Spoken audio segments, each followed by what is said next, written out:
Oh my gosh. So Nico started his freshman year at Central State University, and he is flourishing. He is doing so good.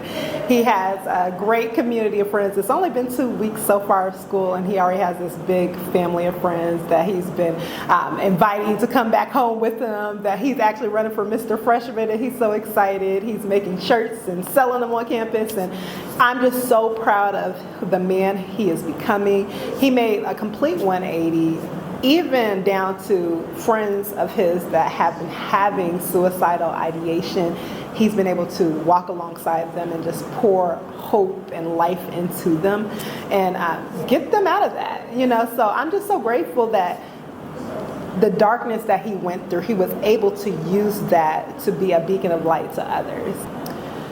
So thinking back, when I realized, I knew he was already having issues with his mental health after his father's death, and even a little bit before then.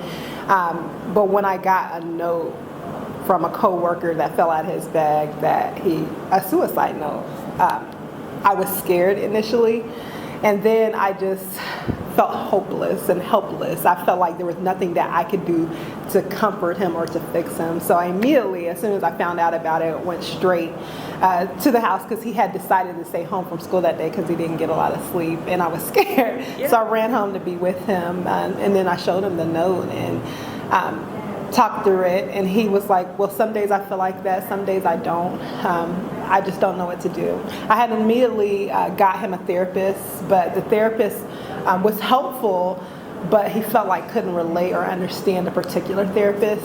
So I was just looking for other people in the community who he could actually relate to, somebody who might have been through what he went through, or who might look like how he looks. And I, praise God, found that person, and when that person came, they were able to just pour into him and mentor him.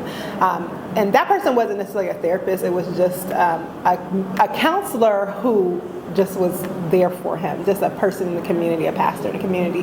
But I also found him a therapist who could relate to him as well. It's important to me that he has both. He has a community of people to pour into him.